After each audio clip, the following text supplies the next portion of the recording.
A word of caution. This episode discusses details of murder that will be difficult to hear, as well as examples of child abuse. Discretion is advised for anyone under the age of 13. State law in North Carolina requires that parents and other caregivers report missing children within 24 hours of their disappearance. This law, named Kaylee's Law, was passed in 2013 following the Casey Anthony case in Florida. The law says it is a Class 1 felony for a parent or any other person providing care or supervision to someone younger than 16 years of age to knowingly or wantonly fail to report the disappearance of a child to law enforcement. According to an article published in the Charlotte Observer last week, a teacher is not required to report a child's absence if the teacher otherwise follows the state's attendance law.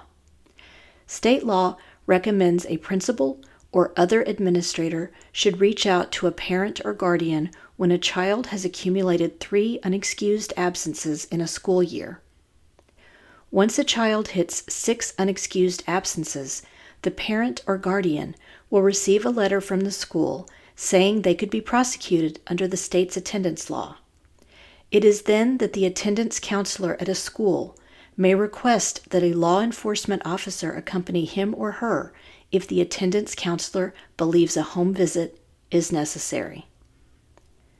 This is how the Cornelius Police Department, located one town over from me, realized an 11-year-old girl named Madalina Cojocari had been missing since late November. For this episode, I'd like to discuss the details of her case, as well as 2 other local cases where young girls who were recorded as being homeschooled were not reported missing in a timely manner by their parents. There is much to love about North and South Carolina, but the 2 states have also had their fair share of violent and senseless crimes over the years. From murders on the Blue Ridge Parkway, in the heart of big cities or sleepy college towns, and along the coastal waters, some of these stories may be new to you. Some may have happened in your town. Some may involve people that are still missing to this day. But all will leave you remembering to always be vigilant about the people you meet and the places you go. I'm Renee Roberson. Please join me for Missing in the Carolinas. Episode 52. Not Reported Missing. Madalina Cojocari's story has been all over both local and national news outlets. It's been a bit surreal to drive by the middle school, a mile from my house, and see news vans set up to record B-roll footage as reporters have tried to keep the community updated. I've been hesitant to discuss the case because the details about her mother and stepfather's behavior sound very similar to 2 other cases in North Carolina I'm going to discuss later in the episode. Here is a timeline of what we know so far about Madalina's disappearance. A counselor from Bailey Middle School visited Madalina's home on December 12, 2022, in response to excessive school absence. No one answered the door, and a notice was left. 2 days later, her mom, Diana Cojocari, age 37, called the counselor back and requested a meeting. She said she would bring Madalina in. When she arrived, though, the little girl wasn't with her. Police first interviewed Madalina's mother at the school on December 15th. When asked why she didn't report her daughter missing sooner, she told police she was worried it might start a conflict between her and her husband, Christopher Palmater. Another police document filed with the court quotes Cojocari as saying her husband put her family in danger. No further details about what was meant by danger are included in the document.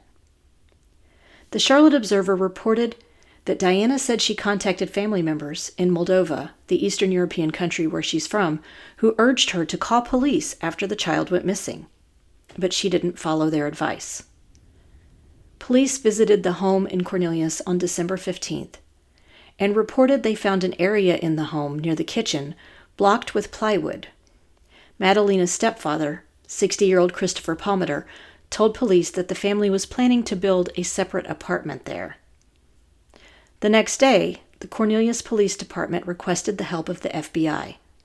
On December 17th, they announced that Christopher Palmer had been arrested for failure to report a missing child, and his wife Diana was arrested a few hours later for the same charge. On December 19th, investigators searched the lake located next to the neighborhood where the family lived. The search did not result in any new leads. When questioned further, Diana said she first noticed her daughter missing on November 23rd. The night before her disappearance, she and her husband had apparently been arguing. Madalina went to bed around 10 p.m. The next morning, Christopher said he drove to a family home located in Michigan to pick up items. He told police he hadn't seen Madalina for at least a week prior to her disappearance. Diana said she went to check on Madalina at 11:30 a.m. on November 23rd and found she wasn't in her bedroom. She didn't ask Christopher if he knew where Madalina was until he returned 3 days later on November 26th. Investigators located camera footage of Madalina getting off the bus the afternoon of November 21st around 5 p.m., the last time anyone can confirm seeing her in person. Most recently, unsealed search warrants show that authorities confiscated 3 cell phones from the family's North Carolina home and more than 24 other items. From what I understand, Madalina did not have a cell phone. Earlier this month, the Cornelius Police Department asked anyone who may have witnessed Madalina Cojocari traveling to call investigators.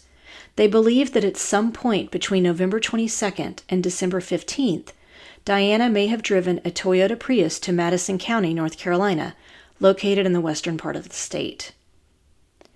Madalina Cojocari and Christopher Palmer remain in jail, as neither have been able to make their individual bonds set at over $200,000. Madalina Cojocari was last seen wearing jeans, pink, purple, and white Adidas shoes, and a white t-shirt and jacket.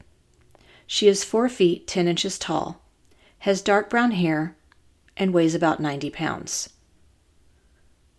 Investigators ask anyone with information on Madalina's whereabouts to call the Cornelius Police Department at 704-892-7773 or the FBI at 1-800-CALL-FBI.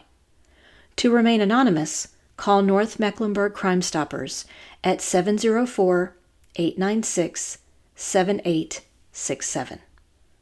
Next, I'd like to discuss the case of Zahra Baker from Hickory, North Carolina. In October of 2010, her biological father reported her missing. From almost the very beginning, investigators thought something was suspicious about the details Adam Baker and stepmother Elisa Baker shared. First, her father Adam called 911 at 5:30 a.m. on October 9th to report a fire in his backyard. While there, responding officers found a bizarre ransom note on Adam's work vehicle. It was addressed to Mark Coffey, who was the owner of the landscaping business Baker was employed by. Mark Coffey also owned the home Adam was renting at the time. The ransom note read, "Mr. Coffey, you like being in control. Who is in control now? We have your daughter, and your pot-smoking red-headed son is next, unless you do what is asked. $1 million, unmarked, will be in touch soon." Underneath the demand, the words, "No cops," were scribbled. It wasn't until hours later, around 2:30 p.m., that Adam Baker called 911 again, saying his wife had alerted him Zahra, who wore a prosthetic leg, was missing. Her hearing aid remained in the house. And then he said this to the 911 operator. "And my daughter is, I think, coming into puberty, because she is hitting that brooding stage, so we only see her when she comes out when she wants something. And that's about it." He laughed when he said this. The red-headed, freckled Zahra was born in Australia to Emily Dietrich and Adam Baker. But her mother Emily suffered from a severe case of postpartum depression, and she gave sole custody to Adam when Zahra was still an infant. Emily Dietrich later told reporters she had tried to reconnect with her daughter over the years, but said Adam Baker moved constantly and failed to keep in touch. She didn't even know her daughter had moved to the U.S. until 3 days before Zahra was reported missing in early October. Zahra was born hearing impaired and was a cancer survivor, which resulted in the loss of her left leg. An article that ran in the Sydney Morning Herald described Zahra's childhood, where she spent most of her time in the care of her father and his mother. Daycare providers recalled Zahra as a happy child who always came to school clean and with a smile on her face. Her father and grandmother cared for her throughout her cancer treatments, which she went to in addition to attending school. She eventually received a prosthetic leg that she wore in place of her missing limb. Things took a turn for the worse for Zahra when Adam met a 40-year-old woman named Elisa Fairchild. She had been married 7 times, and according to investigators, wasn't actually divorced when she married Adam Baker in 2008. They met online. Elisa, who lived in Hickory, used a fairy avatar with angel red wings on an instant messaging virtual universe website. She called herself Goth Fairy. She was several years older than Adam, and before long, he had made the decision to move to the United States with Zahra in order to start a new life with Elisa. One of Adam's friends told the Sydney Morning Herald that she thought Elisa seemed to tell a lot of outlandish stories about herself that probably weren't true. Adam's mother was upset at the thought of her son and granddaughter moving so far away, as it seemed like a quick and impulsive decision. The new family moved to Hickory first, where they lived with Elisa's father until he asked them to leave, reportedly due to Elisa's drug use. Then they moved to Granite Falls, where their landlord asked them to leave after about 6 months. The reason? She said Adam and Elisa were constantly fighting and being disruptive. They were also behind on their rent. She never saw Adam go to work, and Zahra was barely seen. From there, they moved to a trailer park in Hudson, and it was here that neighbors later told police they had seen Elisa beating Zahra and forcing her to walk long distances through the neighborhood on her prosthetic leg, while ridiculing her and hitting her. One neighbor, a woman named Tanya Hefner, was so disturbed she confronted Elisa, contacted the local police, and reported what she had witnessed to the elementary school Zahra was attending. 2 teachers had also visited the home after witnessing the little girl with a black eye. The Department of Social Services visited the Baker home when they lived in Caldwell County and met with family and neighbors. The agency at the time said they found no evidence of abuse. By the time they had received another concerned call, the family had moved to Catawba County. Catawba County DSS said they found no evidence Zahra was mistreated or abused. Police believe Zahra died at the home on September 24th, 2010. It was 15 days later that Adam said he finally noticed she wasn't in the home any longer. During the investigation, a reporter asked Adam Baker why he hadn't noticed his daughter was missing sooner. His response was, "Elisa's very manipulative, abusive, and controlling. With the pressure of work, I was gone first thing in the morning. Didn't get home until late. I was told that Zahra was in bed because Zahra normally went to bed early. I checked every night. From what I could tell, she was in bed. There was something in bed." On October 10th, 2010, Elisa Baker was charged with obstruction of justice after police said she admitted to writing the phony ransom note. The search for Zahra continued. On October 25th, Elisa led investigators to 3 different sites in Caldwell County where some of Zahra's body parts had been discarded, according to court documents. At each site, she described what would be found there and told the officers where to look. They later identified a bone, determined to be Zahra's, other human remains, and a dump site, where Zahra's mattress and other belongings from the house were. Police went on to recover the gel liner from Zahra's prosthetic leg and some skeletal remains.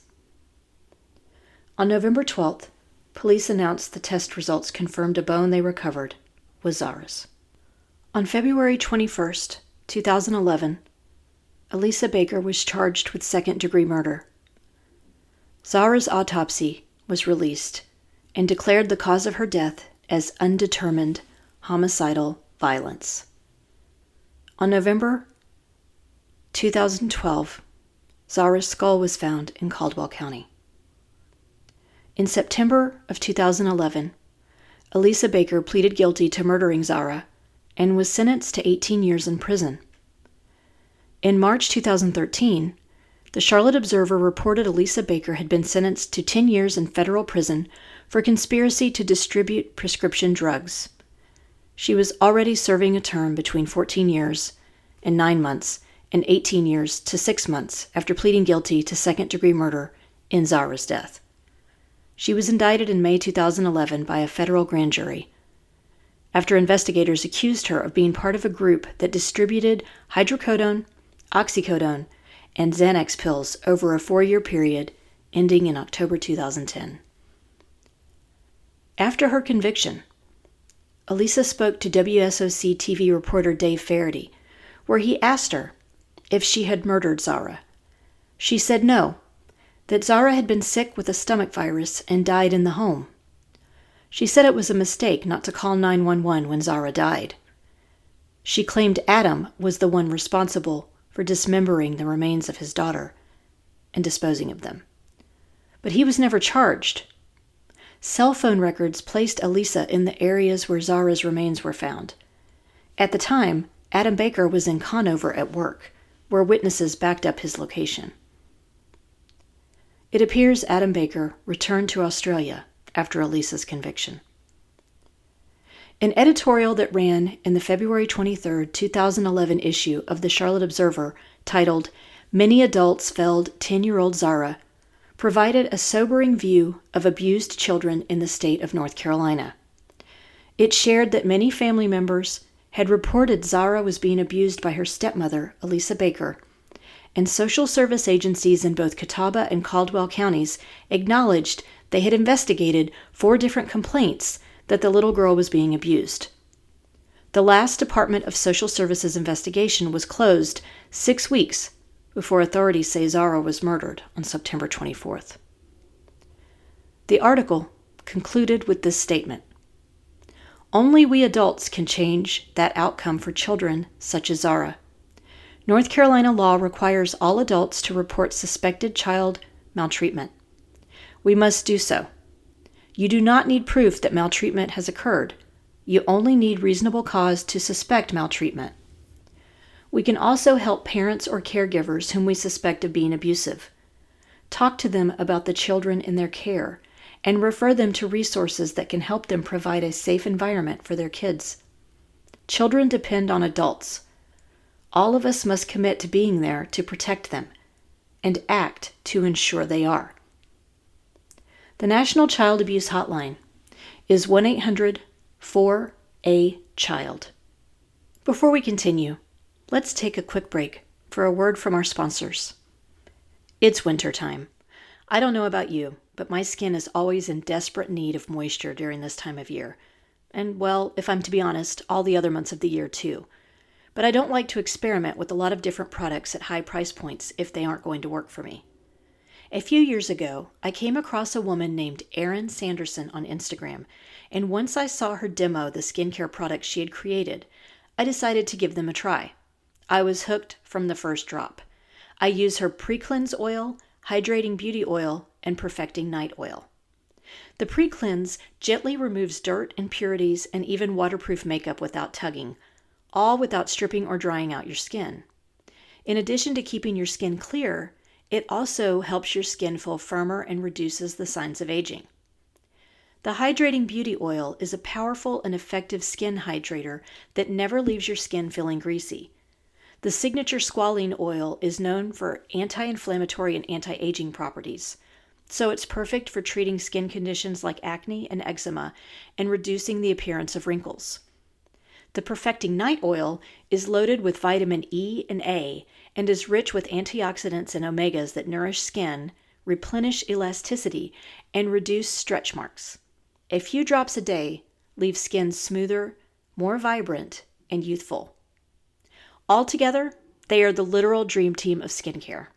Since I began using these products, I rarely wear foundation anymore.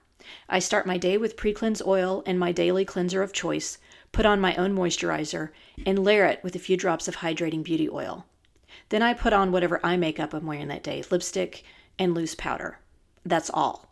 I can't believe how bright and flawless my skin looks since starting these products. Want to try out the products for yourself? Go to shopxerin.com and use the code MissingCarolinas10 for a 10% discount on your order. You won't be disappointed. Next, I'd like to talk about Wow Women on Writing. Are you looking to level up your writing or learn a new skill? Whether you focus on nonfiction or are more inclined to creative writing, or want to learn how to put together a digital portfolio of your writing, Wow Women on Writing can help. Are you interested in podcasting? On March 22nd, I'm hosting a 90-minute webinar titled, You Can Start a Podcast. During this webinar, offered through Zoom, you will learn the benefits of creating your own podcast, the materials you need to get started, how to develop content that will keep listeners coming back for more, and ways your podcast can create supplemental income. I'll share examples of different types of podcasts, how to decide on a format, ways to handle the technology necessary for creating a podcast, how to develop your first few episodes, promotion and monetization ideas, and ways you can repurpose your podcast content. All written materials and resources are provided by me. I'll give you a handout with information discussed in the webinar, along with suggestions for a few different types of podcasts to explore. The session will conclude with a 15-minute Q&A. Best of all, this webinar only costs $35. And it's limited to 20 students, so reserve your spot today at wow-womenonwriting.com and click on the contest tab. I'll also post a link in the show notes. And now, let's get back to the show. Finally, I'd like to discuss Erica Parsons from Salisbury, North Carolina. And unfortunately, her case is very similar to Zahra Baker's, the only difference being that she seemed to have suffered many more years of abuse before going missing. Erica Parsons was born on February 24, 1998, in Mooresville, North Carolina, to Carolyn Parsons and Billy Dean Goodman. Carolyn had 3 other children at the time and decided she could not provide Erica with proper care, especially since Erica's father had a history of substance abuse and trouble with the law. Carolyn arranged for Sandy Parsons, the brother of her ex-husband Steve, along with his wife Casey, to adopt Erica in 2000. Erica was born with some disabilities, including hearing loss, and was suspected to have fetal alcohol syndrome. The Parsons received money from the government to assist with Erica's disabilities, along with her being an adopted child from the state. Erica only attended public school for a brief time, when she was small, before being pulled so Casey could register her as homeschooled. In 2013, 19-year-old Jamie Parsons, the adoptive older brother of Erica, went to police and requested a missing persons report be filed. He said he had last seen 13-year-old Erica in the fall of 2011, when she was standing in a corner of the house as punishment. She told him she didn't feel good and was having a hard time breathing. She was gone the next morning, and his parents had been up and out of the house early, which was unusual for them. When they returned, they told their kids Erica had gone to live with her biological grandmother in Asheville. Looking at the timeline of this case that was put together by reporter Steve Lytle and published in the Charlotte Observer, the Rowan County Department of Social Services received a report alleging that Erica was being physically and emotionally abused in late June 2004. About a month later, Erica's adoptive mother, Casey, left a voicemail message with the Cabarrus County DSS that said Erica was living with her sister. A few months later, the Rowan County DSS told Casey and Sandy Parsons the abuse case had been closed. On March 21, 2005, Erica moved back in with her adoptive family. In early 2008, she was removed from public school, and Casey was reported to be homeschooling her. In April 2011, the family moved to Salisbury. Police began an investigation into the whereabouts of Erica and immediately realized there was no evidence of Erica having a grandmother living in Western North Carolina. They also uncovered evidence of fraud. While Erica was still missing, her parents were indicted on numerous federal charges in 2014, including tax fraud, mail fraud, theft of government funds, and identity theft. Federal prosecutors alleged that Sandy and Casey received adoption assistance, Medicaid, Social Security, and food and nutrition service benefits for Erica, who was not living with them at the time. Casey Parsons was also indicted for using the identities of people as dependents and using false information when preparing income tax returns. At their 2015 trial, Jamie Parsons testified that he and his siblings often physically abused Erica, usually at their mother's urging. She was often locked in a closet for weeks at a time and fed dog food. On September 27, 2016, Sandy Parsons led investigators to a rural field in Pageland, South Carolina. It was an area near where her mother lived. Investigators found the skull and bones later identified to be those of Erica Parsons. The autopsy showed that Erica could have died as a result of blunt force trauma injury or suffocation and strangulation. Her bones also showed she had been malnourished and had various healing fractures in her nose, jaw, upper right arm, 9 ribs, and several vertebrae. Through the support of community donations, Erica was buried in China Grove's West Lawn Cemetery on February 25, 2017. In February 2018, Casey and Sandy Parsons were indicted on first-degree murder, felony child abuse inflicting serious bodily injury, felony concealment of death, and felony obstruction of justice. The two were convicted in 2016 of financial crimes that included cashing more than $12,000 in checks from the state after Erica's death. In January of 2022, Sandy Parsons was released from federal prison and sent to Central Prison in Raleigh to begin serving a minimum of 33 years for second-degree murder. The earliest he'll be released from prison is 83 years of age. His wife, Casey Parsons, remained in federal prison in Tallahassee, Florida until last November. She is now serving a life sentence in state prison here in North Carolina for first-degree murder charges. I found an interesting article titled Homeschool, Disability, and Homicide, The Story of Erica Parsons. It details how parents and caregivers can hide child abuse under the homeschooling umbrella, such as what happened to both Zahra Baker and Erica Parsons. The author states, "This is not to disparage homeschool, which, in optimal situations, can be very good, and in some states there are options for parents to receive disability accommodations from their local public school. Homeschool law varies from state to state, but the type of lax homeschool regulations seen in North Carolina are not uncommon. If Erica had continued in a North Carolina public school, state and federal disability laws would have covered her there, and the school would have to provide her with special education classes, speech pathology, and other related disability accommodations. Instead, since she was homeschooled, the laws in North Carolina are not the same. It is entirely up to a parent whether or not they will provide disability-related education, therapy, and accommodations to a child. For Casey and Sandy Parsons, this was not a priority. In fact, it would have enabled Erica to potentially report the abuse and communicate with other adults about her life at home." The article goes on to say, "If disability is one of the major reasons cited for homeschooling children, this is an issue, since disabled children are susceptible to abuse at higher numbers than able-bodied children.